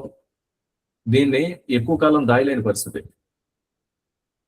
అప్పుడు ఆ కంపెనీ ఓనర్, మరి అంటే ఆ కంపెనీ ఎండి, ఐ థింక్ ఎండినో చైర్మనో, నాకు పొజిషన్ క్లియర్ గా తెలియదు, బట్ ఆ కంపెనీ పై స్థాయి వ్యవహారాలన్నీ చూసే వ్యక్తి అనమాట. ఆ వ్యక్తి వచ్చి మరి ఆయన ఏం చేశాడు? ఇక ప్రెస్ మీట్ పెట్టి 8 సంవత్సరాలుగా ఈ రకంగా అకౌంట్స్ మ్యానిపులేట్ చేస్తూ లేని లాభాలు ఉన్నట్టు మేము చూపించాం, కానీ వాస్తవానికి కంపెనీలో అటువంటి లాభాలు లేవు అని చెప్పేసి, ఎందుకంటే ఆయన చెప్పకపోయినా కానీ అది దానంతటా అది బయటకు వచ్చే సిచ్యువేషన్ అనమాట. ఒక కంపెనీలో లేని లాభాన్ని ఉన్నట్టు ఎక్కువ కాలం చూపించలేం. అది సాధ్యమయ్యే పని కాదు. ఒక 8 సంవత్సరాలుగా మేనేజ్ చేస్తూ వచ్చారు. తర్వాత ఇంకా చెప్పక తప్పని పరిస్థితి. పబ్లిక్ అనౌన్స్ చేశాడు. తర్వాత ఆయన సిబిఐ అరెస్ట్ చేయడం, తర్వాత ఆ కంపెనీలోకి ఇన్వెస్టిగేషన్ చేయడం, ఆ కంపెనీకి సంబంధించిన ఆడిటర్లను అరెస్ట్ చేయడం, ఇవన్నీ జరిగింది. ఆ కంపెనీకి సంబంధించిన ఆడిటర్స్ వాళ్ళు ఎవరు? Price Water Coopers. They are very premier category audit firm అన్నమాట. వాళ్ళకి అంతర్జాతీయంగా కూడా మంచి పేరు ఉంది, చాలా మంచి పేరు ఉంది. మరి అటువంటి ఫర్మ్ లో ఉన్న ఆడిటర్స్ ఇద్దరు అరెస్ట్ చేశారు. They are highly qualified. అందులో ఒక వ్యక్తి ట్రిపుల్ క్వాలిఫైడ్ అని విన్నాను. అంటే ఈ ప్రొఫెషనల్ క్వాలిఫికేషన్స్ ఒకటి చేయడమే చాలా పెద్ద విషయం. సిఏ, సిఎంఏ, సిఎస్ 3 కోర్సులు ఫినిష్ చేసిన వ్యక్తి అని విన్నాను నేను. ఈ రకంగా చూసుకుంటే, లౌకిక అర్హత ప్రకారం చూసుకుంటే is very highly qualified. Even Ramalinga Raju గారు కూడా is very highly qualified. America president తో స్టేజ్ షేర్ చేసుకోవడం అంటే జోక్ కాదు. బిల్ క్లింటన్ ఒకసారి ఇండియా వచ్చినప్పుడు మరి ఒక సమ్మిట్ లో మరి అమెరికా ప్రెసిడెంట్ తో పాటు ఇద్దరే ఉన్నారు స్టేజ్ మీద. ఒకళ్ళు వచ్చేసి అప్పుడు చంద్రబాబు నాయుడు గారు, ఈ బిల్ క్లింటన్, ఇంకొక వ్యక్తి ఎవరయ్యా అంటే స్టేజ్ మీద ఈ రామలింగరాజు గారు. అమెరికా ప్రెసిడెంట్ తో పాటు స్టేజ్ మీద కూర్చోవడం అంటే it is not a joke. మరి మనలో ఎవరైనా సీఎం పక్కన కూర్చోగలమా? ఒక రాష్ట్ర ముఖ్యమంత్రి పక్కన మనలో మేబీ ఉంటే ఒకళ్ళిద్దరు ఉండొచ్చు, లేదు ప్రభుజీ. మంది మరి వాళ్ళ పక్కన మనం కూర్చోలేం. అంటే లౌకికంగా మనకు అంత అర్హత లేదు. మరి ఏం పరిస్థితి చూడండి. ఒక రాష్ట్ర సీఎం పక్కన, అమెరికా ప్రెసిడెంట్ పక్కన స్టేజ్ మీద కూర్చునేంత అర్హత ఆయనకు ఉండింది. మరి అంత అర్హత ఉన్న వ్యక్తి ఈ సత్యం కంప్యూటర్స్ లో, అంటే ఆ కంపెనీలో ఈ రకంగా స్కామ్ చేయడం అంటే, ఒక మనిషికి ఉండాల్సిన కనీస నీతి, నిజాయితీ ఆ వ్యక్తికి ఉందా? లేదు ప్రభుజీ. ఇంకొకటి, మన సమాజంలో చాలా మంది మంచి వాళ్ళుగా ఎందుకు ఉన్నారంటే, మంచి వాళ్ళుగా ఎందుకు ప్రవర్తిస్తున్నారంటే, వాళ్ళకి ఏంటి, మరి తప్పు చేస్తే శిక్ష పడుతుందనే భయం ఏదైతే ఉందో దాని మూలంగా చాలా మంది మంచి వాళ్ళుగా ఉన్నారు. అంతే తప్ప నేను మంచిగా ఉండాలి, నేను నా ఇంద్రియ నిగ్రహాన్ని పాటించాలి అనే ఉద్దేశం కాదు. దయచేసి అర్థం చేసుకోండి. ఇంద్రియ నిగ్రహం, మనో నిగ్రహం పాటించాలి అనే ఉద్దేశంతో ఎవరు మంచివాళ్ళుగా లేరు. తప్పు చేస్తే శిక్ష పడుతుందనే భయంతో మాత్రమే సమాజంలో చాలా మంది మంచిగా ఉంటున్నారు. కానీ ఆ రకమైన సాధారణ ప్రజానికానికి భక్తులకి తేడా ఉంది. భక్తి అనేది ఇంద్రియ నిగ్రహంతోనే మొదలవుతుంది. అందుకే ప్రభుపాల్ వారు ఎప్పుడు చెప్తారు 4 రెగ్యులేటివ్ ప్రిన్సిపల్స్. 4 రెగ్యులేటివ్ ప్రిన్సిపల్స్ ఏంటవి? మాంసాహారం తీసుకోకపోవడం, ఇంకొకటి వచ్చేసి మాంసాహారం కాదు, దాన్ని ఆహారం అనే పదం వాడడం మంచిది కాదు. మరి మాంసాన్ని తీసుకోకపోవడం, అక్రమ సంబంధాలు లేకుండా ఉండడం, జూదం ఆడకపోవడం, అలాగే మత్తు పదార్థాలు సేవించకపోవడం. భక్తి అనేది ఇంద్రియ నిగ్రహంతో మొదలవుతుంది. ఇది మనం అర్థం చేసుకోవాలి. మరి ఒక భక్తుడికి ఉండే లక్షణాలకి, సాధారణ ప్రజలకు ఉండే లక్షణాలకి రెండింటికి పొందం లేదు. సాధారణ ప్రజలు వచ్చేసి నా మనసు, నా శరీరం ఏం చెప్తే అది చేసేస్తాను.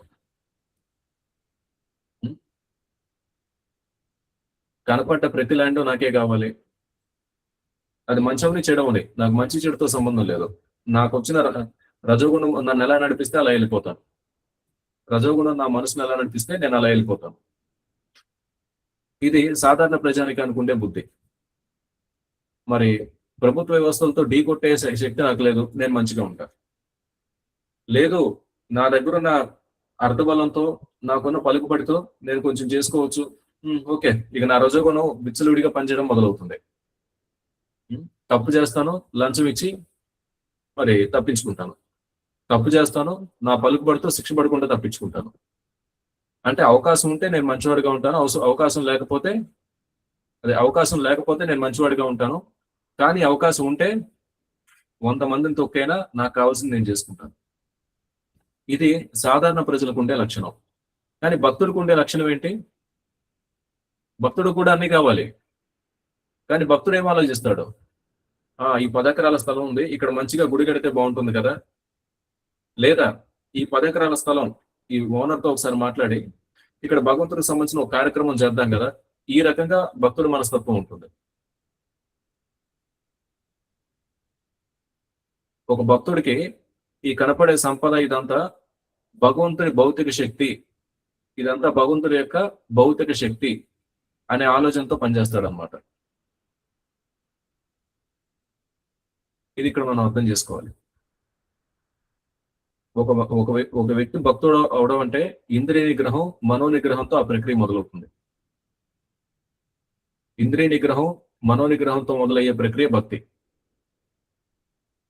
ఈ రకంగా భగవంతుడి మీద భావ, ప్రేమ అనే స్థాయికి మనం వెళ్ళేసరికి మనం ఈ వైకుంఠ సమాజంలోకి వెళ్ళడానికి అర్హులం అవుతాం. దానికే మనకి ప్రభుపాల్ వారు శిక్షణ ఇస్తున్నారనమాట.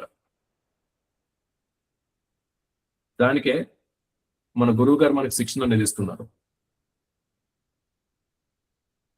ఆ స్థితికి వెళ్ళేంత వరకు మనం ఎవరో ఉన్నత స్థాయి భక్తులు అని మాత్రం అనుకోవద్దు. మనందరిలో కూడా ఈ సాధారణ ప్రజానికంలో ఉన్న లక్షణాలు ఇంకా ఉన్నాయి.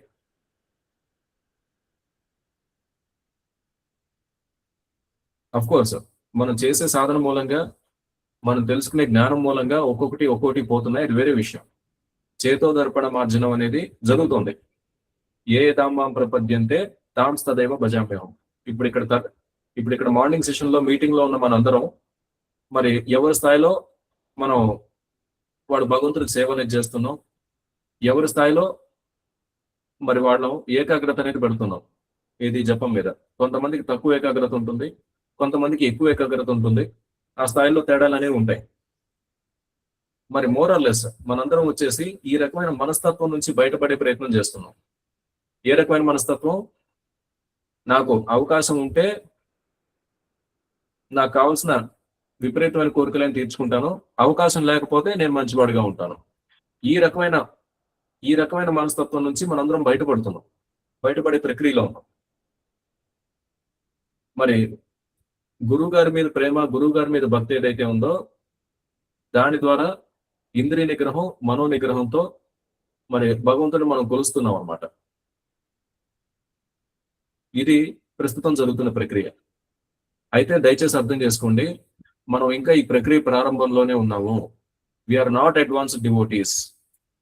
మనం ఎవరం కూడా శుద్ధ భక్తులం కాదు. మనం ఎవరం కూడా శుద్ధ భక్తులం కానే కాము. ఒకవేళ మనం కానీ అనుకుందాం అనుకోండి, నేను శుద్ధ భక్తుడిని, ఇప్పుడు దాన్ని ఏమంటారు, ఇక నన్ను మించిన వాడు లేడు అని చెప్పేసి నేను అనుకోవడం మొదలు పెట్టాను అనుకోండి, మాయ ఈజ్ రెడీ. మాయ మంచి మంచి అవకాశాలు ఇస్తుంది. దేనికి? ఇంద్రియ తృప్తికి మంచి మంచి అవకాశాలు ఇస్తుంది. మరి నా పరిస్థితి చూసుకుంటే నేనేంటి, అవకాశం ఉంటే నా కోరికలు తీర్చేసుకుంటాను. అవకాశం లేకపోతే మాత్రం నేను మంచివాడిగా ఉంటాను. ఈ రకమైన బుద్ధితో ఉన్న నేను మా ఇచ్చే ఆపర్చునిటీకి పడిపోతాను. ఏ వ్యక్తి అయినా సరే. మరి భగవంతుడి మీద ప్రేమ అనే స్థాయికి వెళ్ళని వ్యక్తి ఈ భౌతిక ప్రపంచం చూపించే తలుపు బెలుకులకు పడిపోవడం సాధ్యం. మరి హరిదాస్ ఠాకూర్ పరిస్థితి చూసుకుంటే, అక్కడెక్కడో అడవులో జపం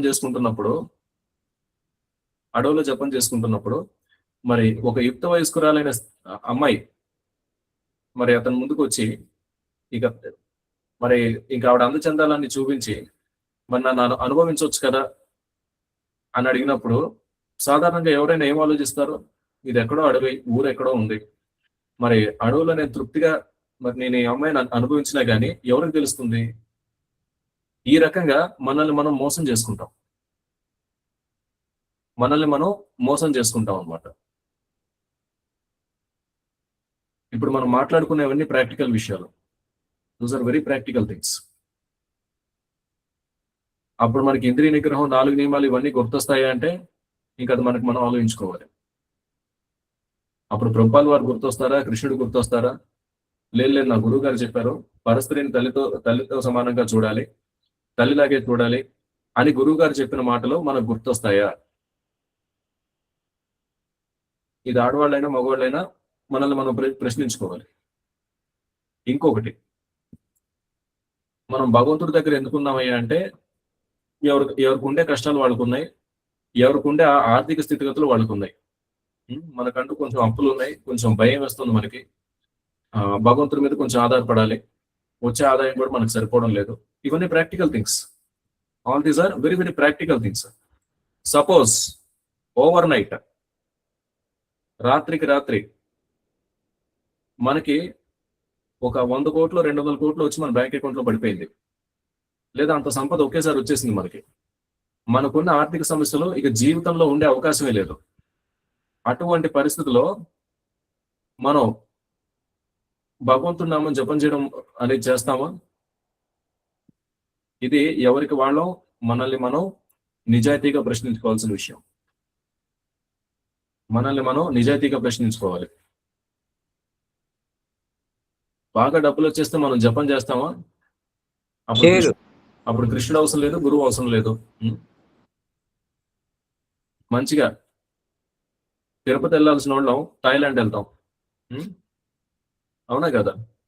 గోవర్ధన పర్వతాన్ని చుట్టూ పరిక్రమ చేయాల్సిన మనం గోవా బీచ్ లో అటు ఇటు నడుస్తాం అనమాట.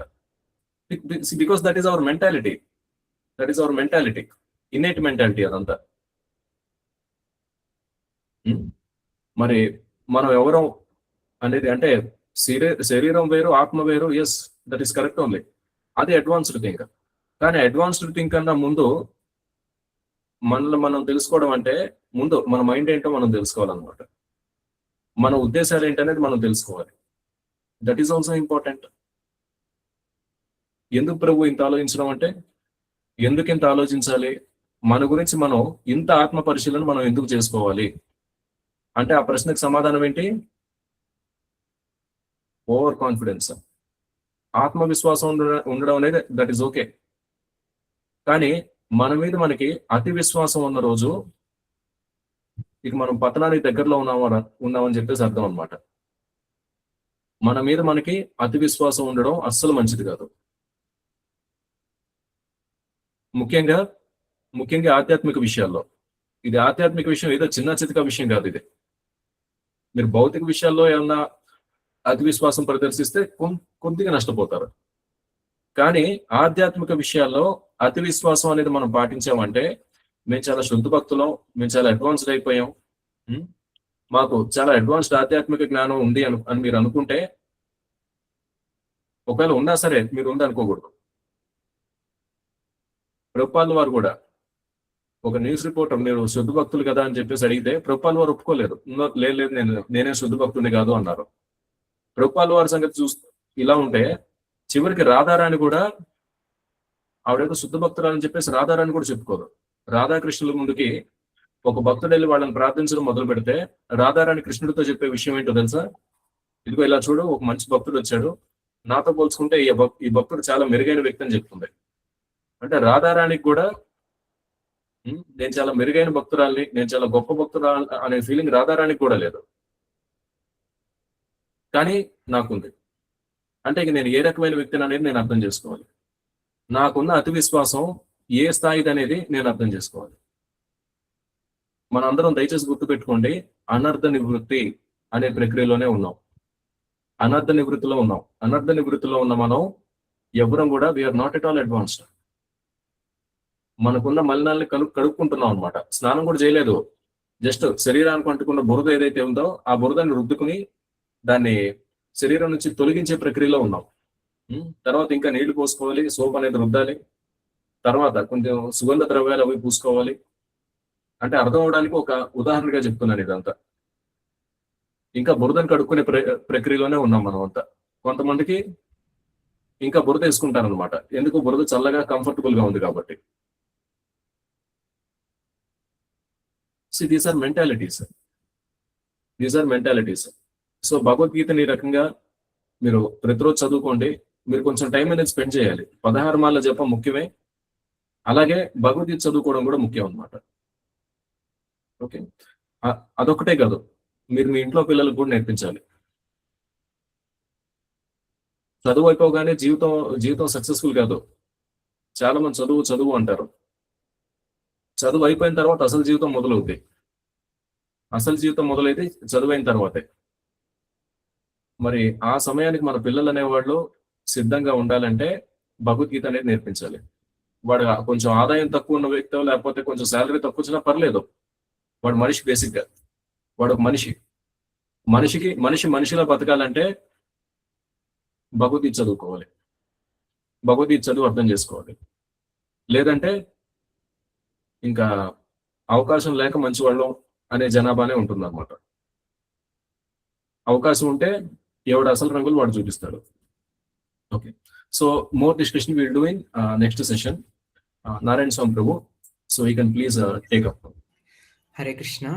దయచేసి భక్తులకు ఎవరికైనా సందేహాలు ఉంటేనా హ్యాండ్ రైజ్ చేయగలరు. హరే కృష్ణ ప్రభుజీ. ప్రణవం. హరే కృష్ణ మాత. ప్రభుజీ, పిల్లలు పెద్దవాళ్ళు అయ్యారు, అప్పటిదాకా మనం భక్తిలో కూడా లేము, ఇప్పుడు కొంచెం తెలుసుకొని ఇదయ్యాము. పిల్లలకి ఎలా చెప్పాలి ప్రభుజీ? దూరంగా ఉన్నారు. పిల్లలకి ఎలా చెప్పాలంటే, ఒకటి అంటే వాళ్ళు ఇన్ కేస్ హైదరాబాద్ కావచ్చు, విజయవాడ కావచ్చు, లేకపోతే బెంగళూరు కావచ్చు, ఇలాంటి సిటీస్ ఏమైనా ఉంటే కనుక మన టెంపుల్స్ పంపించండి. వీకెండ్ రావట్లేదు వాళ్ళకి, చెప్తున్నా అసలు వెళ్ళాలనిపించట్లేదు, అసలు నామమే అంటలేదు వాళ్ళు. ఒక్కసారన్న పలుకు అంటున్నా కూడా పలకట్లేదు. కొన్ని ప్రాక్టికల్ థింగ్స్ ఉంటాయి మాత. కాకపోతే వాళ్ళతో మాట్లాడినప్పుడు మీరే ఒక్కొక్క విషయం చెప్తూ ఉండండి, రిపీటెడ్ గా చెప్పాలి.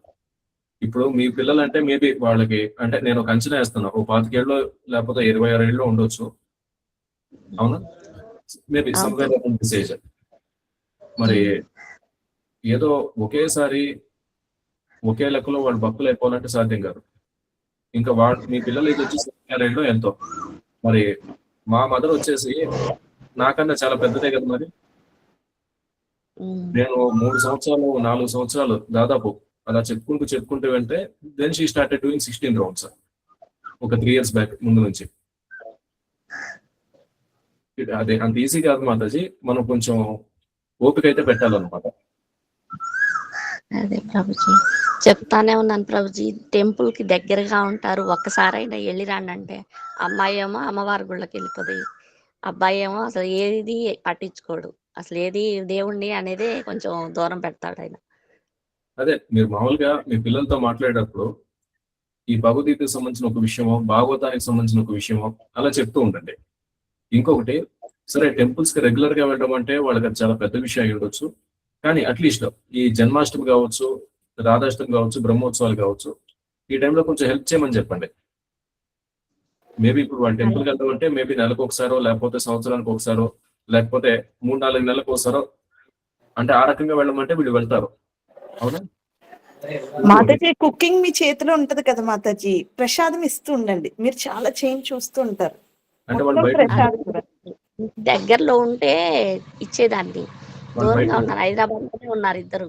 ఇంకో కానీ ఇంకో ఉత్తమమైన టెంపుల్ మార్గం కన్నా ఏంటంటే ఇంకో ఉత్తమమైన మార్గం ఏంటంటే వాళ్ళని మన ట్రిప్స్ తీసుకురావచ్చు మీరు. నేను అంత దూరం రావాలని ఒక్కదాన్ని నేను రాలేను. పర్లేదు మాత్రం సమ్మర్ సొల్యూషన్ వెల్కమ్. ఎందుకంటే మీకు సిన్సియారిటీ ఉంది, మీ పిల్లల్ని కొంచెం ఇటువైపు నడిపించాలని చెప్పేసి. అవునా? ఈ ప్రయత్నం మీరు చేయండి, భగవంతుడు ఖచ్చితంగా ఏదో ఒక మంచి మార్గం చూపిస్తాడు. ఓకే, సరే nothing to worry about that. ఇప్పుడు డివోటీస్ పేరెంట్స్ అందరూ కూడా అదేంటి స్టార్టింగ్ లో వాళ్ళ మెంటాలిటీస్ అనేవి డిఫరెంట్ అన్నమాట. సో తర్వాత కానీ ఏదో మా ఇంట్లో కూడా అట్లనే ప్రభు, మా ఇంట్లో కూడా చెప్తే కూడా వినరు, సేమ్ పొజిషన్ అట్లనే ఉన్నది మాతాజీ చెప్పినట్టు. హరే కృష్ణ ప్రభు. ఓవర్ నైట్ అయితే అవ్వదు మాతాజీ, ఎందుకంటే ఇప్పుడు మనం చేంజ్ అవ్వడానికే చాలా టైం తీసుకుందాం. ప్రభుపాద వారి దగ్గరికి మనం రాకముందు మన మెంటాలిటీస్ ఏంటి ఒకసారి అందరూ గుర్తు తెచ్చుకోండి. తెలుసు ప్రభుజీ, అసలు ఏమీ తెలియదు. ప్రభుపాదులు నిజంగా ప్రభుపాద తెలిసినాకే మనకి చాలా తెలుస్తున్నాయి. కొంచెం మనం ఓపికగా చెప్పుకుంటూ వెళ్ళాలి. ఓపిక అనేది అయితే తప్పదు మాతాజీ మనకి. It will take some time. Okay, Hare Krishna. Varija Mataji, దయచేసి మీ క్వశ్చన్ అడగండి మాతాజీ. హరే కృష్ణ ప్రభుజీ, ధన్యవాద ప్రణామ్. ఈరోజు చాలా చాలా బాగా చెప్పారు ప్రభు టాపిక్. అయితే ప్రభు ఆ అంటే ఇదేంటి ఇలాగా అని అనుకోకండి, కొంచెం నాకు ఎందుకు అలా డౌట్ వచ్చింది. అంటే ఇప్పుడు స్వామికి నిజంగా ఎవరితోని ఆయనకి సంబంధం లేదు, ఎందుకంటే ఆయన షడైశ్వర్యాలకి అతనికి మించి ఎవరు లేరు. మరి ఒక మనం ఎగ్జాంపుల్ ఇలాగా విన్నప్పుడు మన ఒక ప్రైమ్ మినిస్టర్ దేశానికి ఉన్నారు అంటే ఆయన ఒక్కరు ఇవన్నీ చేయలేరు, కాబట్టి అతని అదాటిలో ఇందరిని నియమించారు అని చెప్పేసి, అదే విధంగా భగవంతుడు కూడా ఇలాగ దేవీ దేవతలని వాళ్ళు చేయాల్సిన డ్యూటీస్ ని వాళ్ళకి నియమించారు అని కూడా విన్నాం కదా ప్రభు. ఈ రోజు క్లాస్ విన్నప్పుడు ఆయనకి అది ఏమీ అవసరం లేనప్పటికీ మరి వీళ్ళని ఎందుకు నియమించారు అనేది ఇప్పుడు ఎలా అర్థం చేసుకోవాలి ప్రభు?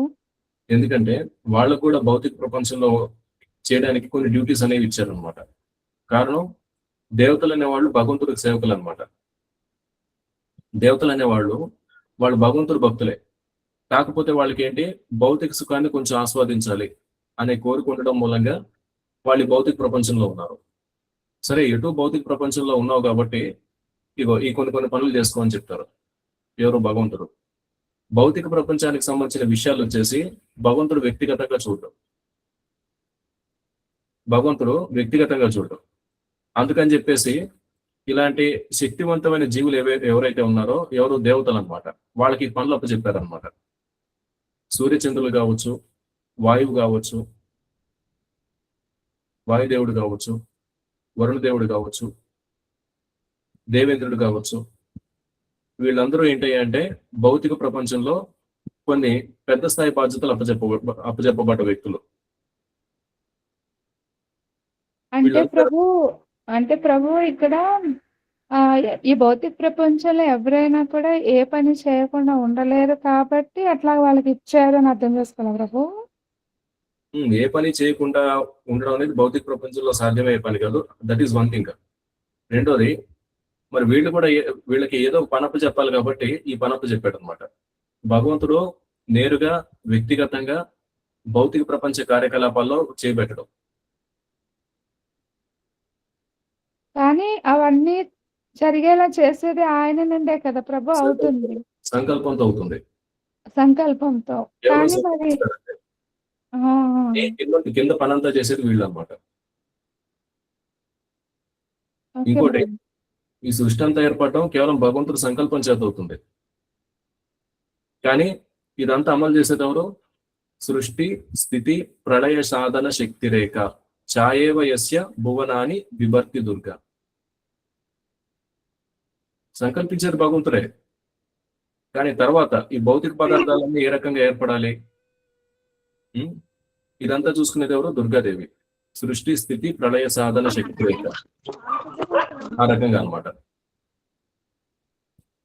అంతా భౌతిక మాయ చేసి వస్తుంది. భగవంతుడు జస్ట్ సంకల్పించుకుంటాడు, ఇప్పుడు భౌతిక ప్రపంచం ఏర్పడాలి, అంతే, అయిపోయింది.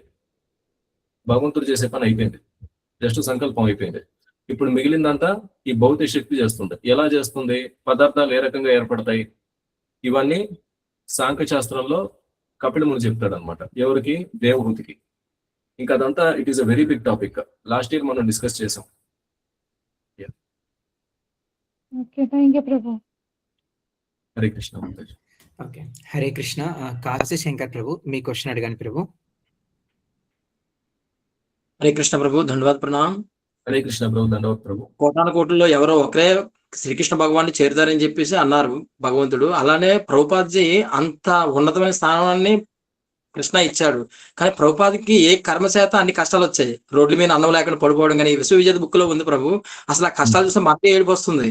అలాంటి అంటే ఆ ఉన్నతమైన స్థానంలో ఉన్న మన గురువు ఆచార్య అలాంటి ఆయన కష్టాలు పడితే మనుషులు మనం ఎలా తట్టుకోగలేదు? మనకు వస్తే కష్టం. మనం ఎవరు చూడలేని కష్టాలు పడ్డారు కదా ప్రభుపాద్జీ. ఇక్కడ అండర్స్టాండింగ్ డిఫరెన్స్ ఉంది ప్రభు. అండర్స్టాండింగ్ డిఫరెన్స్ ఉంది. ఒకటి, ప్రభు వాళ్ళ వారికి దెర్ ఇస్ నో కర్మ. గురువులు అనేవాళ్ళు they're as good as God. దాదాపు భగవంతుడితో సమానమైన వ్యక్తి గురువు అనమాట. మరి ప్రభుపాల వారిని ఒక ఎద్దొచ్చి పొడిచే ప్రయత్నం చేయడం, మరి ఈ హిప్పీలతో ఉన్నప్పుడు ప్రభుపాల వారు కొన్ని కష్టమైన పరిస్థితులు ఎదుర్కోవడం, ఇదంతా ఏంటి? ఆ మాటకు వస్తే పాండవులకు కూడా పరిస్థితులు వచ్చాయి. 14 ఏళ్ళు వనవాసం చేయాల్సిన పరిస్థితి వచ్చింది. మరి పాండవులకు కూడా కర్మ ఉందా? సరే, ప్రభుపాల వారు అంటే మనకి రీసెంట్ గా వచ్చిన ఆచార్య, ప్రభుపాల వారిని పక్కన పెడదాం. మరి రామానుజాచార్యుల సంగతి మాట్లాడదాం. రామానుజాచార్యుల సంగతి, మరి ఒక శైవుడైన రాజు రామానుజాచార్యులను చంపేసే ప్రయత్నం చేశాడు. అప్పుడు తన శిష్యుడు వచ్చేసి తన బట్టలని రామానుజాచార్యులకు ఇచ్చి రామానుజాచార్యుల బట్టలు తనేసుకుని ఆ రాజు దగ్గరికి వెళ్ళాడు అనమాట. ఎందుకు? గురువుని రక్షించుకోవాలి. అంటే ఇప్పుడు రామానుజాచార్యులకు కర్మ ఉన్నట్ట? ఇవన్నీ భౌతిక ప్రపంచంలో జరిగే లీలలు అనమాట. మరి వాళ్ళు బాధపడడం, మరి ఈ రకంగా ఆచార్యులు వ్యక్తిగతంగా ప్రమాదాన్ని ఎదుర్కోవడం ఎందుకు? భక్తి సిద్ధాంత మహారాజు కూడా జరిగింది ఇలాగా. భక్తి సిద్ధాంత మహారాజును రక్షించడానికి ప్రభుపాదుల వారికి సన్యాస దీక్ష ఇచ్చిన ఒక మహారాజా, పూర్ణ ప్రజ్ఞ మహారాజ్ సంథింగ్, నాకు పేరు గుర్తు రావట్లేదు. ఆ మహారాజు అప్పుడు గృహస్థ అనమాట.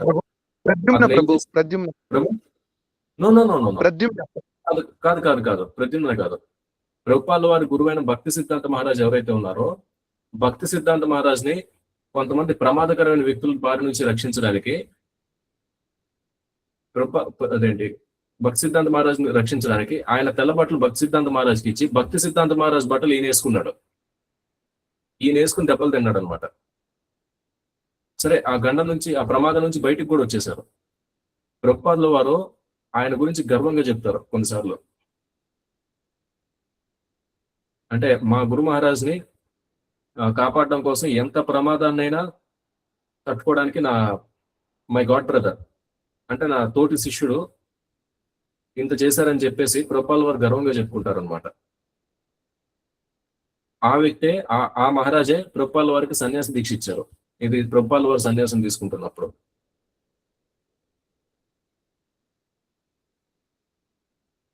మరి ఇప్పుడు భక్తి సిద్ధాంత మహారాజ్కి వచ్చింది, మరి భక్తి సిద్ధాంత మహారాజ్కి కర్మానుసారం వస్తుందా? నో. మరి ఏంటిదంతా? ఇదంతా ఏంటంటే మీరు భగవంతుడి సేవ సిన్సియర్ గా చేద్దాం అనుకున్నప్పుడు భౌతిక ప్రపంచం మీకు ఇచ్చే ప్రమాదం అనమాట, మాయ. సపోజ్ నేనేదో సాధన చేసుకుని నేనేదో మాయలోంచి బయటపడే ప్రయత్నం చేస్తే నాకు వచ్చే నాకు మాయపెట్టే అడ్డుకట్ట ఏంటంటే ఒక అందమైన అమ్మాయిని పంపించడం. అంటే వన్ మోర్ థింగ్, మ్యారేజ్ చేసుకోవడం తప్పని నేను చెప్పట్లేదు. I'm not telling that. You can marry if you want. Marriage చేసుకోవాలంటే చేసుకోవచ్చు. యాజ్ ఎ గృహస్థ యూ కెన్ కంటిన్యూ.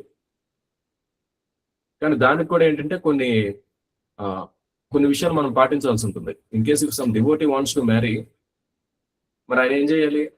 పైకి వెళ్ళి అథారిటీస్ చెప్పాలి, Prabhu I think I cannot continue as a brahmachari, I want to marry Prabhu అంటే like devotees will give some counselling ఇచ్చి, బాబు గృహస్థ లైఫ్ అంటే ఇలా ఉంటుంది, సో ఈ రకమైన ఇబ్బందులనే ఉండే అవకాశం ఉంటుంది. No problem, if you want to marry we will refer some girl from devotees community only అనేసి చెప్పి, లైక్ సీనియర్ మన మనస్తత్వం ఏంటో తెలుసు కాబట్టి సీనియర్ డివోటీస్ కి వాళ్ళొక అమ్మాయిని వాళ్ళు సెలెక్ట్ చేస్తారు. అది సరైన పద్ధతి. అది భక్తి నుంచి ట్రాక్ తప్పడం అని మనం అనుకోకూడదు. అలా కాదు, Prabhu I want to marry, no I want to, అంటే నాకు మ్యారేజ్ చేసుకోవాలనిపిస్తుంది కాబట్టి no I will marry one Tollywood heroine అంటాను. That is going off track. That is clear cut going off track. That is sense gratification. అది ఇంద్రియాలను సంతృప్తి పరచుకోవడం అంటారు చూడండి, అటువంటిది అనమాట. It is that kind of thing. మరి ఒక మంచి సాధకుడికి ఈ రకమైన ఇబ్బందులు రావచ్చు. ఒకేసారి సంపద వచ్చేసి వాడిని ఆకర్షించడం, లేదా ఒక అమ్మాయి రూపంలో వాడిని ఆకర్షించడం, ఈ రకమైన విషయాలు ఉండొచ్చు. పాసిబుల్ ఏది? నేను వ్యక్తిగతంగా నా సాధన ఏదో నేను చేసుకుని నేను వ్యక్తిగతంగా నేను ఒక్కడిని బాగుపడదాం అనుకుంటే సంగతి. కానీ ఈ ఆచార్యులు అలాంటి వాళ్ళు కాదు. వాళ్ళు బాగుపడడానికి ఏం లేదు. They are already pure devotees, ప్రేమ అనే స్థాయిలో ఉన్న వ్యక్తులు. వాళ్ళకి ఒక క్షణం, ఒక త్రుటి భగవంతుడిని మర్చిపోవడం అంటే సిగ్గుచేటు వాళ్ళకి. అంటే వాళ్ళ స్థాయి అది. మనకి ఎప్పుడో భగవంతుడు గుర్తొచ్చాడంటే గొప్ప విషయం మనకి. అది వాళ్ళకి మనకి ఉన్న తేడా అనమాట. మరి అటువంటి వ్యక్తులు చేసే పని ఏంటి? వాళ్ళని వాడు బాగు చేసుకోవడం కాదు. నా ముందు 1 కోటి మంది ఉన్నారంటే 1 కోటి మందిని ఎలా బాగు చేయాలి, ఇది వాళ్ళు చేసే పని. అటువంటి వ్యక్తుల మీద మాయ చేసే దాడి ఎలా ఉంటుందంటే ఇలాంటి భౌతిక దాడులు ఉంటాయి. ఇది కర్మానుసారం వచ్చేది కాదు, భౌతిక ప్రకృతి చేసే దాడి అనమాట. భౌతిక మాయ చేసే దాడి అనమాట. ఇవన్నీ ఏంటంటే వాళ్ళ లీలల్లో భాగం ఇది. అటువంటి పరిస్థితుల్లో దైవీహీయేష గుణమయి మమ మాయ దురత్యయ మామేవయే ప్రపద్యంతే మాయామేతాం తరంతితే. ఈ శ్లోకంలో 2వ లైన్ వాళ్ళు ఎలా పాటిస్తున్నారో అనేది మనకు అర్థం అవడానికి జరిగే సందర్భాలు ఇవ్వండి. ఏంటా 2వ లైను? మామేవయే ప్రపద్యంతే మాయామేతాం తరంతితే. అంటే భగవంతుడి శరణాగతి తీసుకుని అంటే ఎటువంటి కష్టమైన పరిస్థితుల్లో అయినా భగవంతుని ఆశ్రయించి మరి ఈ భౌతిక మాయను దాటడం ఎలాగా అనేది మనకి ఆచార్యులు ఈ సందర్భంగా చూపిస్తారు. గురువు గారి కోసం ఎంతకైనా తెగించడానికి సిద్ధం అనేది మరి గురువుకు సంబంధించిన శిష్యులు చూపిస్తారనమాట. అంటే ఒక భక్తుడు అనేవాడు ఎలా ఉండాలి, భక్తుడు అనేవాడు ఎంత నిస్వార్థంగా ఉండాలి అనేవి మనకి చూపించడానికి జరిగే లీలలు ఇవ్వండి. ఇది మనం అర్థం చేసుకోవాల్సిన విషయం. ఓకే ప్రభు, ధన్యవాదాలు Prabhu. Hare Krishna Prabhu. Thanks for enlightening us Prabhu. Thank you Prabhu. Kindly close Prabhu. Shri Shri Radha గోవిందకి జై. జై. శ్రీ నరసింహస్వామికి, శిల ప్రభుపాదకి. Hare. Thank you very much. ధన్యవాదాలు.